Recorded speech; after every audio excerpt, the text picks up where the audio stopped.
Hi, everybody. Welcome. We're so excited to see you today. I know we have about 1 minute. Oh, no, we don't. We're ready to go. So we'll go ahead and get started. I know people kind of come in as other meetings and things wrap up, but welcome to our conversation today. We are going to be speaking with some great folks who will have introduced themselves in a second from Marshall University Online, but really speaking about some of the challenges that our online students face, and maybe don't always vocalize, but we, through our work, have learned that they are there. And one way that this university is helping to tackle that and kind of give them a different set of resources to rely on. So really excited for the discussion today. Little housekeeping, we are recording this session. You probably saw that when you came in. So we will send the recording out automatically after the webinar. Feel free to share that with others, of course, if you want to. And we would love to make this an interactive session. So if you have questions or comments along the way, please put them in the chat. I believe, and if this is still the case, the chat will default to just sending remarks to the host and panelists. If you wouldn't mind changing that to everybody so all of our wonderful attendees can see your content and see the responses we provide, that'd be great. But we're also joined today by two of my colleagues, Danielle Bonner, who is going to help sort of facilitate that process during the webinar. As your questions come in, she'll make sure we see them. She might interrupt us. That's totally approved. Just to make sure we get through that content during the conversation. And also Erin Knox, who's our Chief Revenue Officer, might say a few words toward the end of the conversation, also here to help answer some questions. But without further ado, so I'm Katie Kapler, co-founder and CEO at InScribe. We're just here to sponsor the conversation today, and I'll give you a little bit of insight into what InScribe is in a second in case you're not familiar. But really the stars of our show are from Marshall University Online. I'm going to have them introduce themselves. Michelle, why don't you kick us off? Yeah, thank you, Katie. And thank you, Danielle and Erin, for hosting us today. We're excited to be here and talk about InScribe and how we're using it. My name is Michelle Morrison. I'm the Senior Director for Student Engagement with Marshall Online. I've been in this role for about 3 years now, and I've been working in the online space for about 10. So have some knowledge and was excited. I discovered InScribe probably 3 years ago and fell in love. Couldn't actually get it at the time, so it took some canoodling and lots of conversations with my administration about this. But my role at Marshall is to help create connections for our online students that will help them to persist. So excited to talk about more what we're doing. Awesome. Well, welcome. Thank you so much for being here. And you are joined also today by Cynthia. Cynthia, take a second and introduce yourself as well, please. Hi, everyone. I'm Cynthia. I'm one of the graduate assistants with Marshall Online. I just started back in August, and I've pretty much been the one in InScribe and doing all of the work there. This is my 5th year at Marshall. Very proud and excited to have gotten my bachelor's degree from here as well. And yeah, excited to get started and excited to be here today. Awesome. Well, thank you both. And I love having both perspectives in this conversation. So the administrative side, Michelle with the leadership, and obviously the one bringing the product in, but also Cynthia, you being boots on the ground in there and also being very close to having kind of a student perspective of the community, which I think, the more we can bring that perspective into the conversation, the better off we're all going to be. So thank you both for joining us. Just really quickly, sorry, my earring is bumping up against my headphone. I don't want to take too much time away from the conversation, but just for those of you who aren't familiar with InScribe, we are a virtual community platform. So really our goal is to create digital spaces where students, and I will say we primarily work with online and non-traditional students, can go to talk to each other, ask questions, get advice, just meet people in their program. And we really speak to the idea that online students benefit from that kind of social engagement, just like a traditional student might. I think something that's a little unique about our company, especially today, is that we really focus on being human first, technology enabled. So we definitely use tech. We don't shy away from things like AI, but we always want to bring those into our platform in a way to enhance student human connection and relationships as opposed to replacing them. So you'll hopefully get a sense of that during the conversation today if you have questions about that. But we're very committed to that as our model as we think about what really benefits students and pulls them forward. And part of that is because when we think about benefiting students, I mean, ultimately, our mission when we work with partners is to help drive higher levels of positive student outcomes, which usually means persistence. And there's two building blocks that we really go after, which we know move the needle on persistence in the work that we do. So one is sense of belonging, something that a lot of people have been talking about in the last 4 or 5 years. But, just as a reiteration, that sense that I'm part of something, that people value me, that my opinion is valued. And it's really sometimes more difficult to establish that in online. So that human relationship is one way that we can build that sense, which drives better outcomes for learners. And then the other is social capital, which is related, but slightly different. And in social capital, what we really mean is the specific network of individuals that I am building that I can go back to when I need help with something, when I'm looking for new opportunities that might help me both in my academic career, but also as I in my academics, but also as I transition out to career. So if we can drive both of those through the human connections we build in our community, we ultimately will see better outcomes for our learners and for our institutions. So that's the work we do, but that's not what we're here for today. So I am now going to welcome the Marshall folks to the stage and ask you guys, why don't we start with just a little background about Marshall and Marshall Online, just to orient everyone. I'm sure most people here have heard of the school and know a bit about it, but it's always good to get the background perspective from your side as well. All Who right. wants to Well, yeah. happy to share. Just making sure that was me. I figured that was me. We are a public institution in Huntington, West Virginia. We sit right in the heart of Appalachia, so we border Kentucky and Ohio. We've been around for a couple of years, since 1837. So my office is actually in the original. It was the dining hall, the residence hall, classroom, academic. It was the only building on campus. So that's where we sat. Our enrollment has declined over the past, I think we had 10 years of enrollment decline, but this year we had the first time, actually a couple of years, but our enrollment actually went over 13,000 across our undergraduate and graduate programs. And that is online and on campus. So a little bit about us. So Marshall Online was created.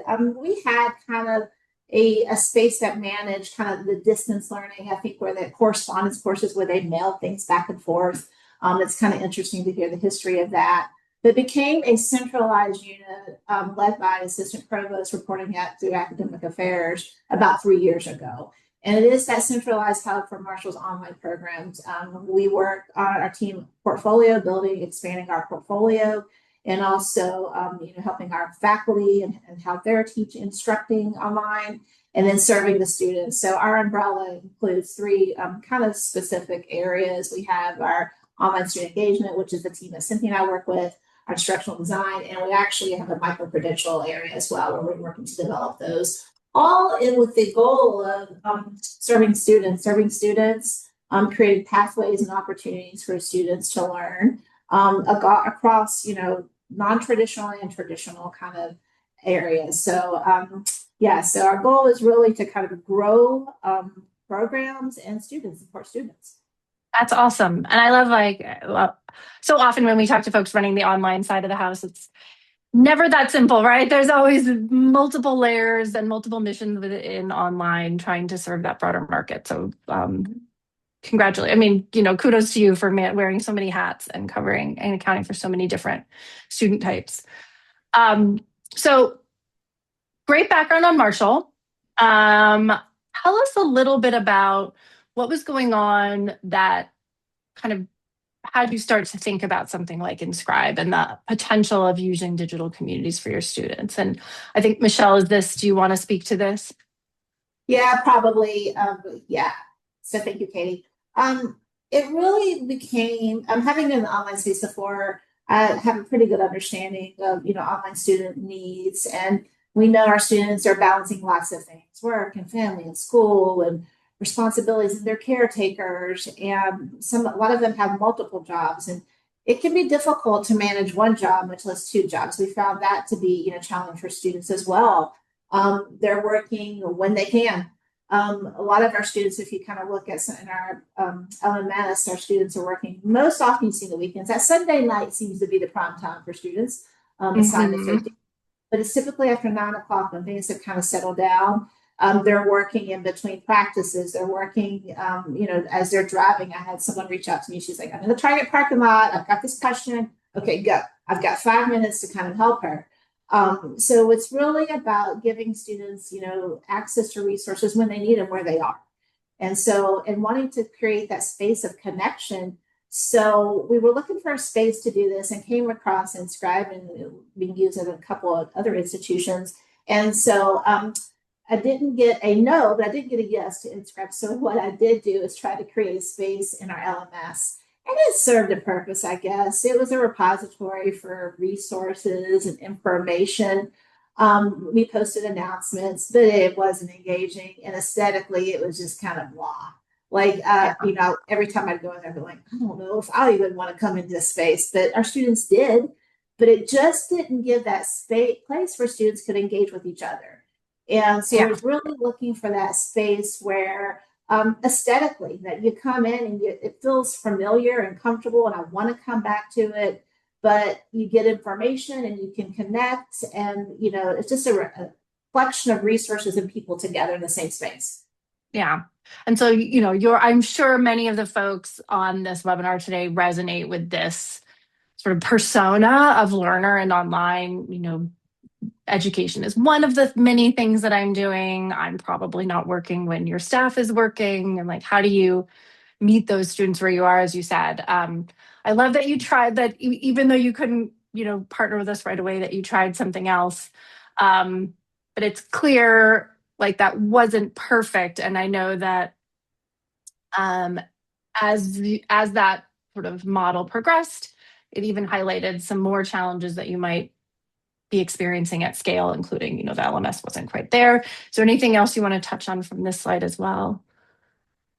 I think the thing was to note here is our growth that we've experienced. And so in about the past 3 years, our online enrollment has grown almost 60%. So Wow. that combining with this kind of things going on in the world, right, and changing dynamics, just really illustrated the need to have a space for these students, a space where they can get information whatever they want it, whenever they need it, wherever they are. And so with that enrollment and just the shifting in kind of what's going on in the world, it really led us to really the space that this was able to connect it all, bring it all together. Yeah.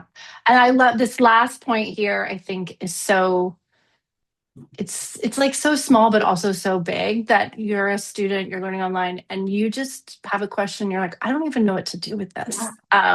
Which for some folks would be like, all right, I'll just try this person and see if it works. But I don't know. I'm even a little bit like this, where you get into that point where I don't know where to go. It's overwhelming to try and figure it out. And so sometimes you just don't ask. And then you get to that point of, yep. And as you're scaling, sorry, go ahead. There's a space, right, for this. So, it's just knowing where to go, knowing that there's a centralized place. Oh, I can try here. Let's start here, right? And there's someone there, and people and resources to help me. Yeah. Simplify, right? So what were you seeing, not having that space in place? What were some of the things that you were seeing happening with your online learners? Lots of questions, not sure where to start. I think this slide kind of illustrates that. Kind of transactional, just kind of going through steps and processes, but not really having that engagement piece. We've got a pretty big, robust website. There's a lot of content there, right? And just not knowing, you got to make some informed decisions on where to click. And sometimes you click on the wrong place and you end up someplace, this is not where I'm meant to be. No, this is not it. So a lot of frustration.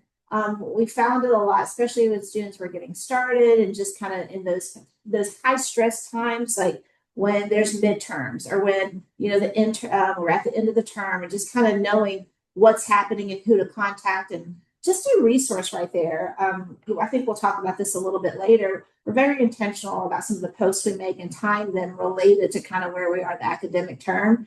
And so the questions, you know, they see that as and respond, but we didn't really have a space to do that, or a place where they could engage. So it was just kind of all over the place. And by the time they would get to us, you know, they finally track us down, they get to the right place, they get to the right office, they're sometimes dejected, right? And sometimes, I think you alluded to this earlier, they don't even make it to us. It's frustrating. Right. They just kind of like, I'm giving up. And it's easy to do that when you're balancing all the other things that we referenced earlier. Sometimes education is not always going to be the first priority.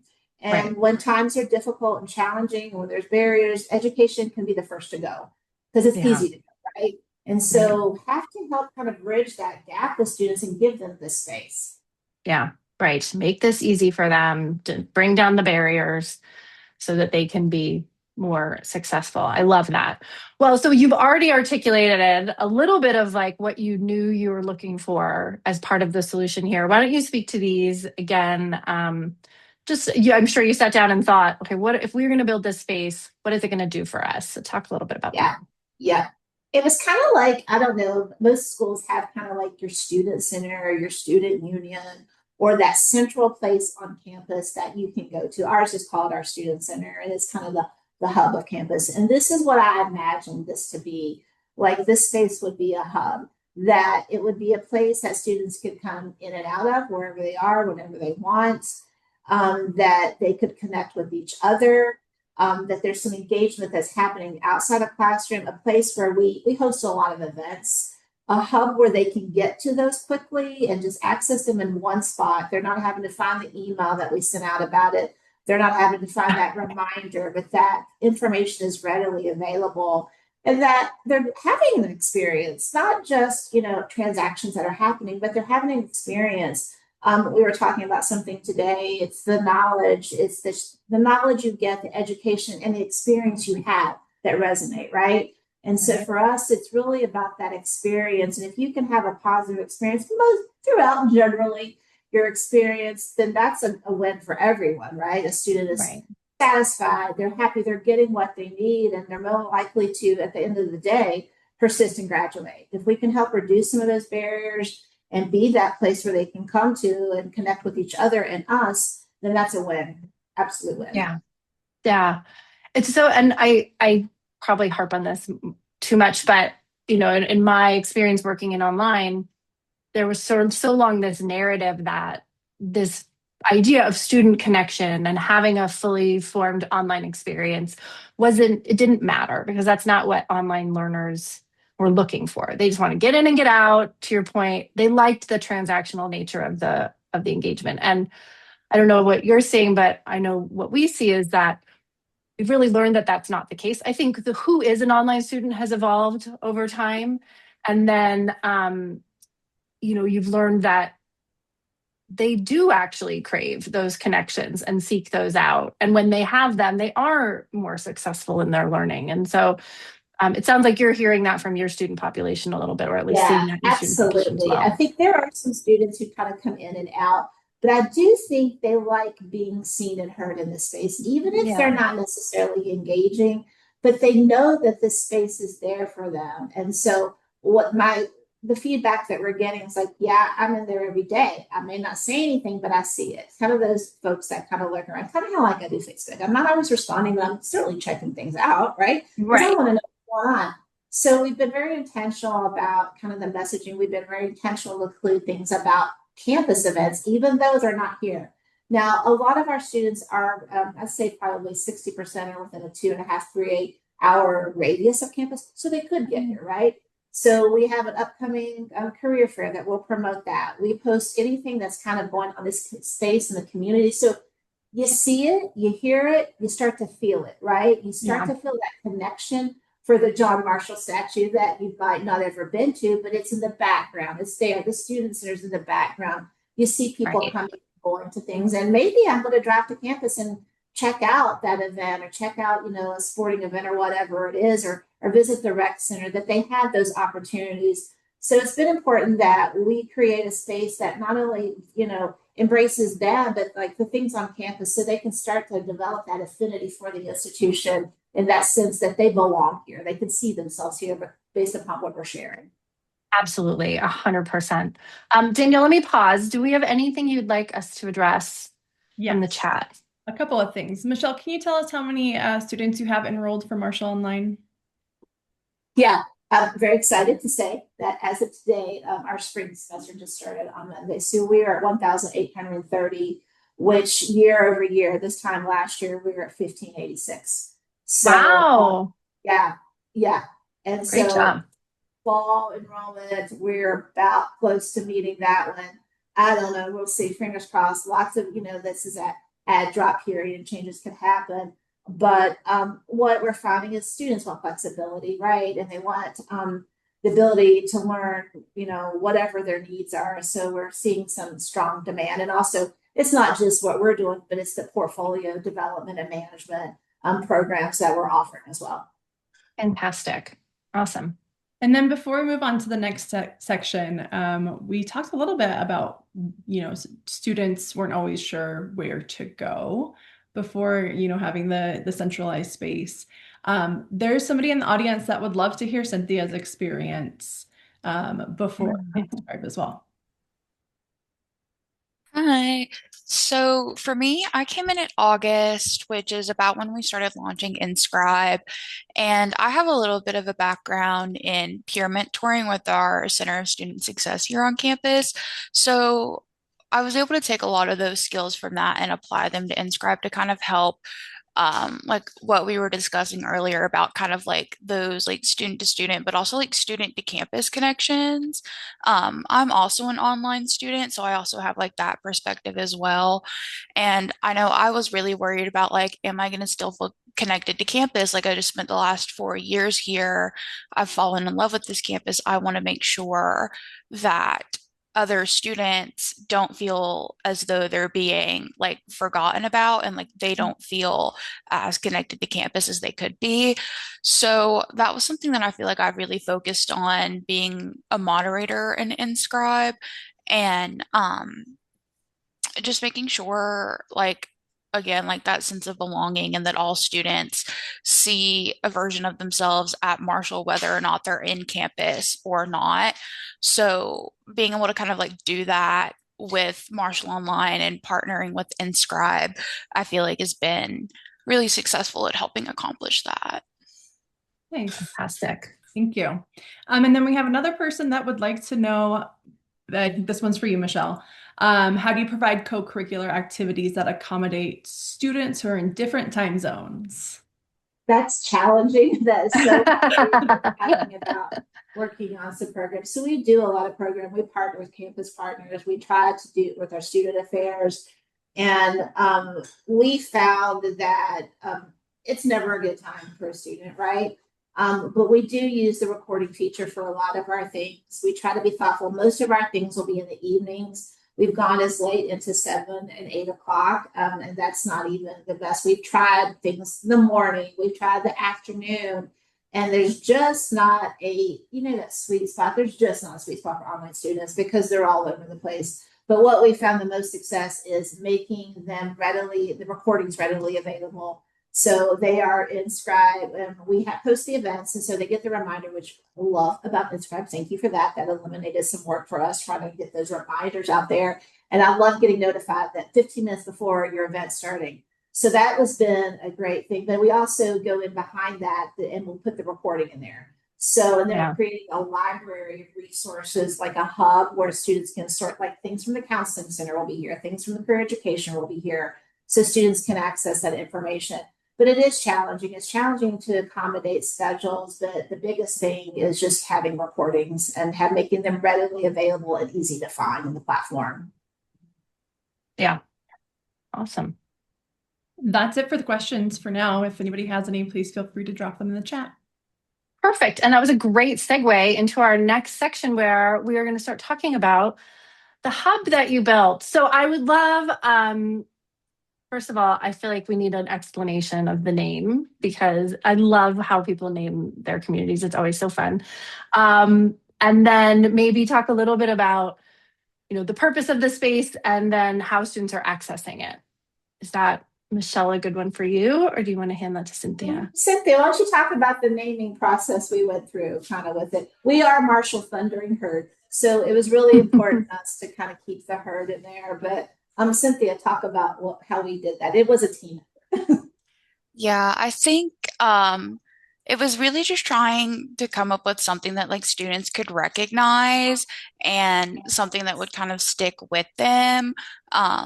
So like Herd Hub is really like it really ties into like our campus community as a whole and like our campus identity. So again, pulling into like that, making sure students like feel connected to campus in as many ways as they can. And just getting like I feel like it like rolls off the tongue pretty easy, like Herd Hub. I feel like it just like sounds pretty good with it. I love it. Yeah, it was a fun process coming up with the name for it. Awesome. And then how are students accessing this space? They are able to access it through Blackboard, our LMS system. So they come in through Blackboard underneath one of the organization tabs, and they can click right in it through there.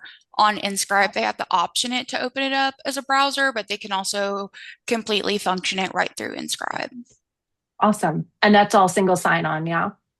Yes. And Katie, I will point out, it was important for us to be in the space where our students are, to not have them go out into another space, that they're in their Blackboard. We know they're in there submitting assignments, doing work, lectures. So we didn't want it to sit outside of there because it's just easy to get to. We have it. Some fantastic folks with InScribe helped us get an automated kind of process built in there. So they are front loaded in there on enrollment. So it's been nice. It's been probably the easiest platform I've ever launched. I can say that with all honesty because I've launched a couple and I'm like, those were doozies, not this one. I'm like, is that it? That's all we have to do? Now, well, I'm glad to hear that. Yes, because we don't want to be adding to people's workload. Yeah, we want to be helping out.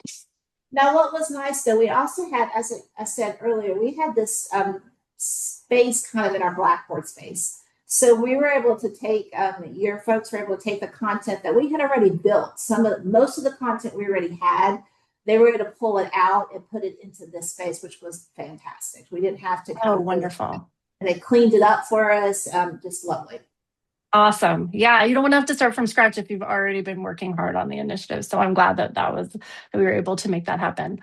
We have a couple of questions here. In the chat. Yeah, sorry, go ahead. Michelle, are faculty and staff using the Herd Hub for their individual courses or classes? Not yet, no. But we do have some of our partners in there. We have some folks from our career education in there, the folks from our tutoring and our counseling center. Our counseling center, our counseling program has said, what about this Herd Hub? I really want this in my classroom. So we've not gone into that space yet. We're just really a big general kind of connection space. So we've not got into that, although it's been requested. We've kind of been out on campus promoting it.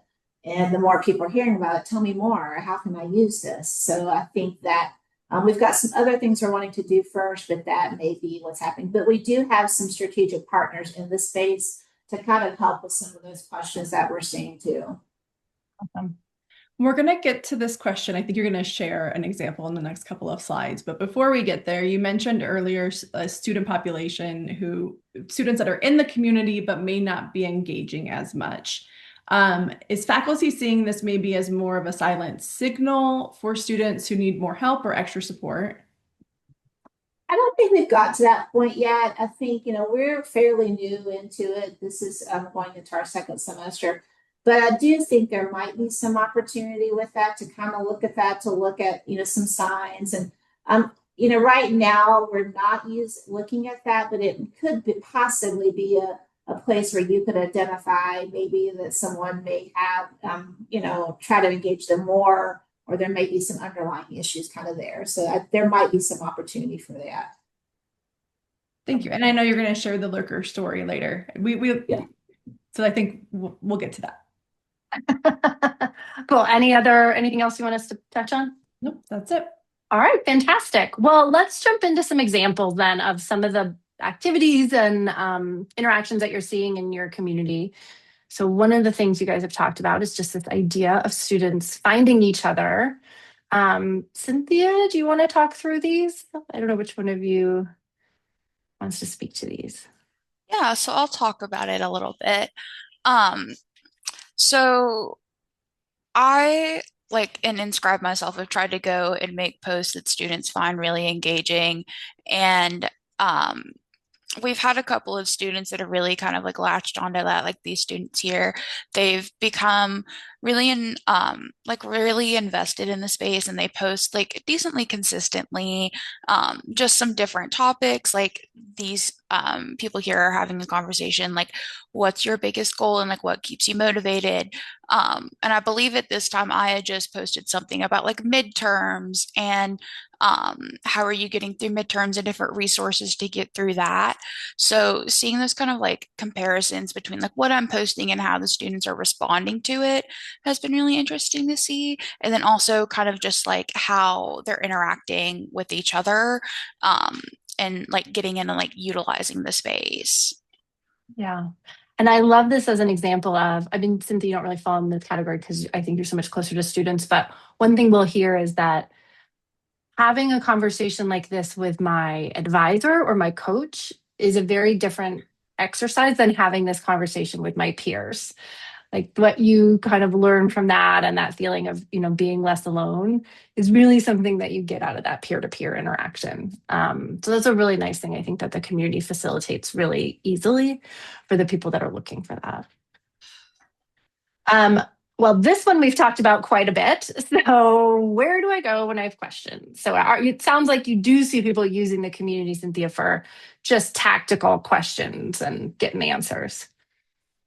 Yeah, we have. We've had a couple of people come here and ask questions. We actually had someone yesterday, I believe, respond to one of the posts that I made about like resources to get them started for the semester. So students are starting to like slowly trickle in and like come in with their questions. And we've seen some like pretty positive results with it. Like this one, I think was one of the first ones that we had where someone actually came in and like asked a question and we got like community response from it. So that was really exciting to see.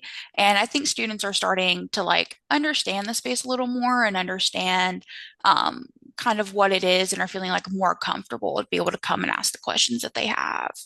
Yeah. And you're definitely doing that with the community when you launch it. You're one of the exercises, and that's one of the things I think our team is really good at helping with, is how do you launch the community to build trust in that space over time so that it has longevity, it continues to grow and thrive. You're not having to restart every semester. So I'm happy to hear that you guys are experiencing that and that you are seeing some peer support come in. So of course, I know, Cynthia, you're there to answer questions. You have some of your strategic partners across the university, but it's great when another student can jump in and provide a good answer because then that's one less question you have to answer. And I think we all know like the intrinsic feeling that we get when we get to help somebody else. Like there's value to that person as well. So I love seeing that happening in these spaces. Oh, and then of course we got to keep people updated. So students aren't the only ones generating content in here, right? Like what are some of the other ways that you're using the community space? So we also use it, again, like what we were talking about earlier, letting students know about what's happening on campus. Even if they aren't in Huntington, they can still see what's going on. We also promote like any online events we have. So all of those are also posted in here. We also, again, like do a lot of like resources and stuff like that for students. But I really do like posting about just like what's happening around campus so that students, again, like always bringing it back to like feeling like they're still connected to campus. So that's something that I've really tried to focus on, especially with like all of the different events and everything we have going on. So it's been exciting to see how students have responded to it. Awesome. And they're lucky to have someone who's helping to facilitate that. I love that. Um, Katie, we have a So, question yeah. here in the chat that Oh, was yeah, sent please. directly to the hosts and panelists, and I think this question is probably best directed to you. Is it possible to link a third-party site within the InScribe platform? And if so, is the functionality limited? Well, that is such a big question. It's a loaded question. So yes, it is possible to bring third-party sites in. I think the second part of that question would probably depend on what you're trying to bring into the platform. But so that probably warrants a slightly deeper discussion. But yeah, I mean, the InScribe platform was designed for integration, including like how your students are getting into it, what content we're bringing in. We really want it to be a component of your ecosystem. So we don't view it as a standalone thing. We really want it to work and play nicely with all the other tools that you're already using on campus. So I would say yes. And then maybe a little asterisk to see what else you're trying to do. Thank you. Awesome. All right. So we've also foreshadowed this conversation quite a bit. I will say, as a lurker myself, I can connect a lot with this type of experience in this conversation, but tell us a little bit about the quiet students that you have. And I think Michelle, you had a specific story around this. Yeah, this was interesting. So again, as we post things that are relevant to where we are in the term, right? So we're trying to be proactive, get things out in front of students so they can take some action, kind of be ready. This one was, okay, don't forget party registration is coming up. As an online student, you have access to this. It's a great resource. And so we posted this message, and probably about maybe an hour later, I get a phone call from a student, and he's like, hey, party registration, you posted. I was like, yeah. He's like, I have some questions about that. He's like, what do I need to do? Who should I contact? We go through. And so I helped him. We had a lovely conversation. And so then I was like, okay, tell me, you saw this message. So you read the message on InScribe. He's like, yeah, I love InScribe. So I'm in there every day. I go to it before I go to my courses, I check it out. Okay, that's awesome. Tell me what you think about it. Love it. Love the announcements. I love people engaging. I was like, how do you feel about posting? He's like, not ready yet. But I do go in there and I do read it. And even if it is not relevant to me, I appreciate the information. So he and I have an agreement. When he is ready to post, he's going to get a t-shirt. So we have done some incentives like that. Share something. Cynthia comes up with some just random posts. Or do you like the corner piece or the center part of the brownie? Post your response and maybe win a t-shirt, right? So try to get some engagement with just a light, fun question. So he hasn't posted yet. Now he does reach out. He will, send me a message or something occasionally. But I mean, the point is, he saw the message. He saw that it was relevant. He had questions, and it did prompt him to take action. Now, ideally, would I have loved him to have gone into there and put his question? Yeah, that's what I would have loved. But it's okay. He reached out, got connected, and actually registered during priority registration. That was our goal with this, right? To make sure that students are taking advantage of those resources, and how they do it, how they come to it is okay, whatever they want to have a conversation with us. But it was this post, this prompt that he was, again, he's a fan that he's really looking at every day that caused him to take an action to reach out and take advantage of the priority registration. I love. And I will just take this moment to say, we really push hard when we work with people to have them recognize the value of community for those folks that are observing, but maybe not directly posting right away. In fact, one of our partners, at least one, did a study where they saw positive impacts on persistence. And when they broke down the student populations between the people that were posting a lot and the people that were more consumers of content, the positive impact was the same for both groups. So I think if we really reflect on our own experiences in online communities, there's probably many of us who are like, yeah, I get a lot out of just seeing what other people are saying and posting without having to be super interactive. So I love that he acted on it, and ultimately you achieved the goal you wanted to achieve. So you have to let us know when he posts, because we will also send him a t-shirt.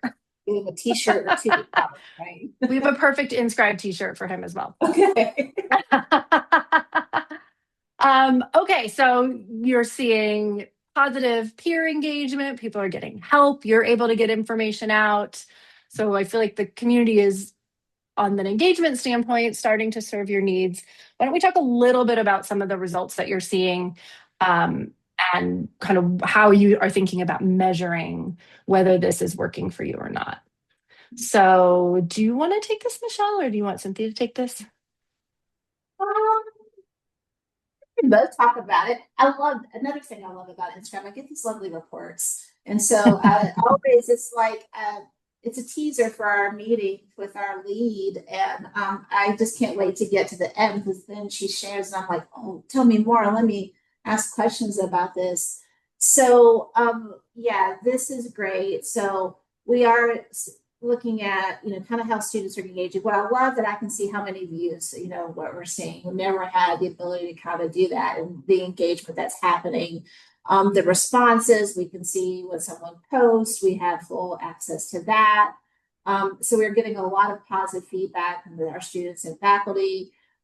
When we share this information, we kind of do some tabling events across campus and promote things. Obviously, work with our faculty. We have a newsletter, and we've been pushing this out just to inform our faculty and our campus community that this is there, this is happening, this is a resource. So lots of positive feedback from there. Our CIO, I did a demo early on into kind of this, and she was like, let's get this for the whole campus. I was like, well, hold up. I'm just trying to do but yeah, it's a great resource. We have some other, there's some apps and things that campus uses, and we do some surveys. And one of the questions I was interested in, kind of wanted to know about, is how do students want to receive information? And, obviously text was good. Email became before the app. And even this space, what I'm hearing is like, is it in the connection space? Is it in that space? Because that's where I'm at. So that kind of feedback is huge that they're wanting to get information this way. So it's caused us to be, more thoughtful and kind of what we're pushing out. We try not to push out too much, but we're trying to combine it with light and fun, connection, and then informative kind of as well. So we're seeing a lot of positive feedback, feedback when we're talking to students, and now that they're wanting to get information here, and just to, really expanding that they're being seen and heard, and that overall experience that they're having an experience in this space. Whether they know it or not, they are having an experience here. Right. Yeah. And they'll reflect back on it, right? I think when they think back on their time at Marshall, this will be one component of what comprised that overall academic journey, which is really neat. Before we move into the next section, oh yeah, I'm realizing we're missing a whole piece here, and that's a little bit more. Let's talk a little bit more about implementation. I know, Michelle, you said it was really easy, but can you tell us a little bit more about your experience implementing InScribe? Yeah, as I said, we had it kind of a lot of the content already built out, so that was just kind of easy. Again, easiest launch ever, because your team took their content and just scrubbed it, took it, and this, we added this. So I think that was probably what made it easy for us too. We didn't have to start fresh. Because I had this kind of vision, it wasn't fully met, but we had a place where a lot of this content sent. But they really helped us in kind of taking the content and okay, maybe not this, what about tweaking this, and kind of adding it in the organization of it. And so that was super helpful. But I don't even know, Aaron, you might remember, we talked about this in July, maybe, a long time I've been talking about it, but we fully got the contract signed maybe in July. And the goal was to get it launched by the first day of the semester. We were there, and we were there about a week before. I was a little hesitant, when you're given these dates, you're like, not going to happen. But we met with the team, InScribe team took the time to meet with us weekly, several meetings, actually multiple meetings, to kind of get it ready. And about a week before, we're like, we're good. We have time to spare with this. So it was an easy launch. I think what I appreciate is InScribe taking the time to understand what we were wanting to do. There was they're doing a lot of things in the InScribe space, but I had a very particular idea. This is what I wanted. So you really took the time to understand, which helped. It helped so much to kind of know what we wanted this to be, about what the experience was like. So I think we probably launched this in probably 4 weeks, 5 weeks maybe. And it was quick and painless and no hiccups on day one. Like students were rolling in, things were happening. I'm like, and I work with one of our design team members on with the LMS piece, and he's like, "Is it this easy?" I'm like, "I guess I don't know. Like I don't know. It's just like magic because it happened, but it was an easy process. No worries about it, which is not your typical kind of launch sometimes with this." But we got it right. We got it right. And, we tweaked it along the way to make sure. And we're continuing, we have the weekly meetings or the bi-weekly. We've been able to move up to bi-weekly now, I think. But, the InScribe team is offering us some insights that these reports help, some areas that we can tweak and just kind of, continue to kind of iterate on kind of what is best for the student. Aaron, if you want to add anything to that. Well, the only thing I'd add is certainly an exceptional team on the Marshall side too. Michelle knew what she wanted, which is great. But I think it's a testament.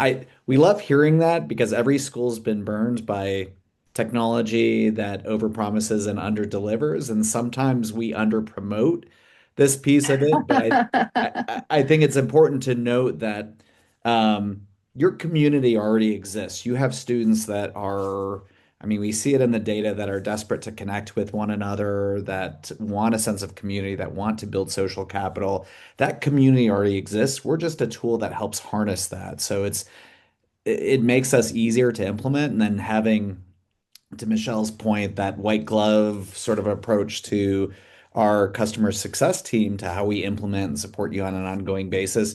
The goal from our perspective is to make it as easy as humanly possible. So it's great to get that validation. Thanks, Michelle.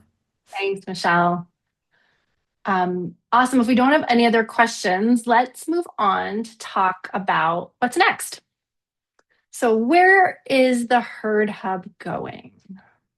Oh, wow. We've got big plans. And Cynthia, maybe you can expand on this as well. Expanding access. When we launched this, a small population, it was our undergrad students, and there was a little less than 400 students in that space. So let's try this and see, let's get it going. Our budget didn't allow for much more. So thank you for working with us on that. So let's try it and see. So semester end, we're having some success and seeing some positives in it. And now actually looking to roll it out to our graduate program. So Aaron is helping us with that and kind of tweaking that. We've already started working with our lead from InScribe on what that would look like, having a same space, but different areas, because grad students maybe need a little more tailored information than your undergrad. I think they'll engage maybe a little bit more than your undergrad student based upon what I know. Maybe we'll see with that. But we are looking to roll that out for spring. Continuing to get our students in, and we've got an online student advisory council, and we want them to kind of maybe take a little more of an active role in the space. Cynthia is great, but it's nice to have our other leaders in there and leadership in there kind of doing some things and continuing to look at how we can kind of make it better. We have some online orientations that we run, and they're built through our LMS, and that, again, the intent was to be where the students are. And so those are built by us, lots of content in there, onboarding kind of thing. But we also added some neat things like to start the connection, the belonging there, some AI piece, understanding my why, and using the AI piece that is in Blackboard to kind of help us do it, that agent. So we started that in the orientation, and we're going to look to expand it into this. And Cynthia has actually helping building some of this and some of those AI challenges that we're putting in this space, that we're encouraging students early on to think about their why. Because when you know your why, it's a place that you can come back to when the times are challenging. So we've started that in our orientations and using AI to do it. So we have some prompts there, and students are responding to that. I really thought I'd be happy. I'm always happy if we get one student, right? I was looking at some numbers this morning, and one AI piece had 60 students in there.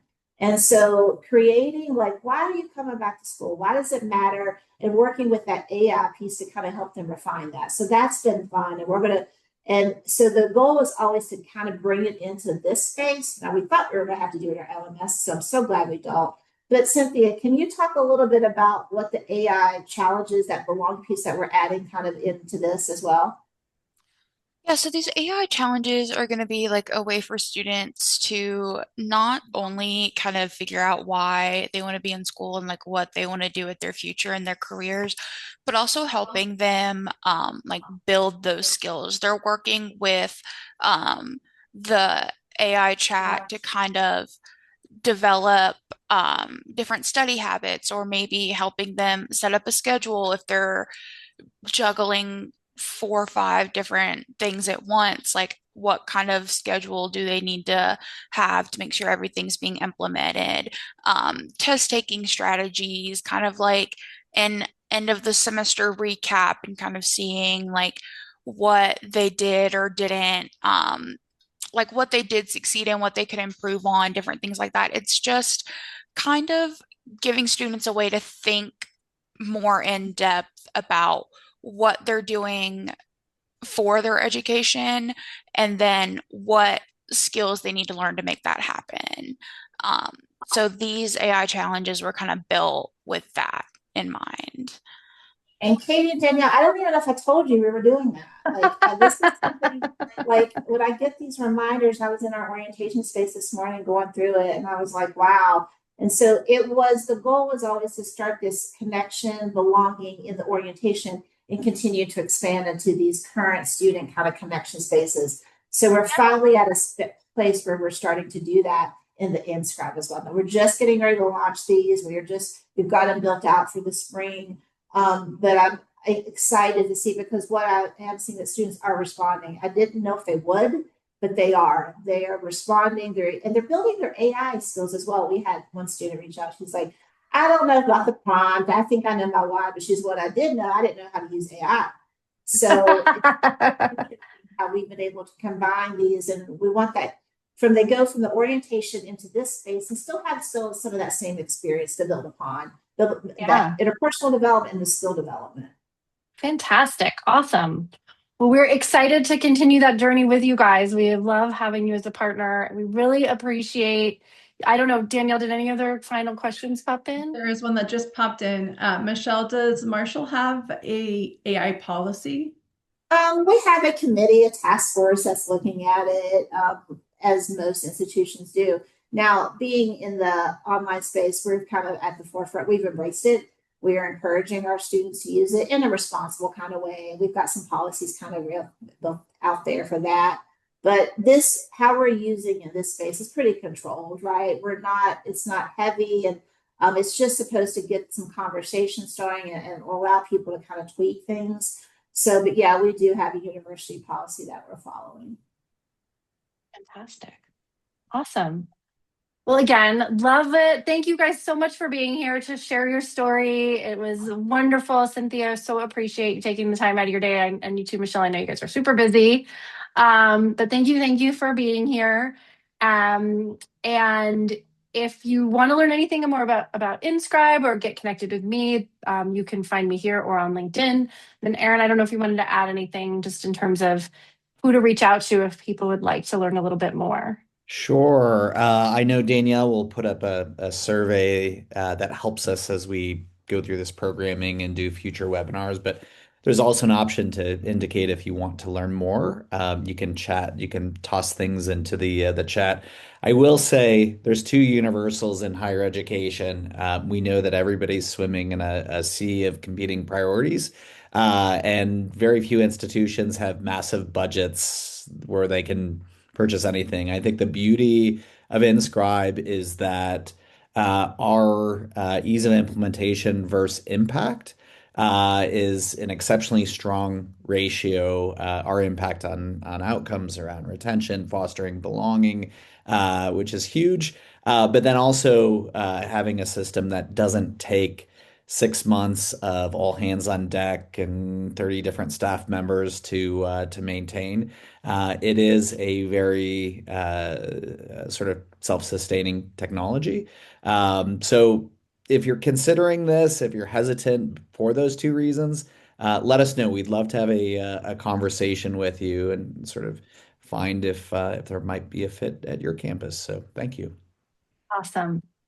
All right, everybody. Well, I appreciate everyone's time today. Danielle, thank you as always for getting us organized and keeping us on track. And thanks again, Michelle and Cynthia. Everybody have a fantastic afternoon.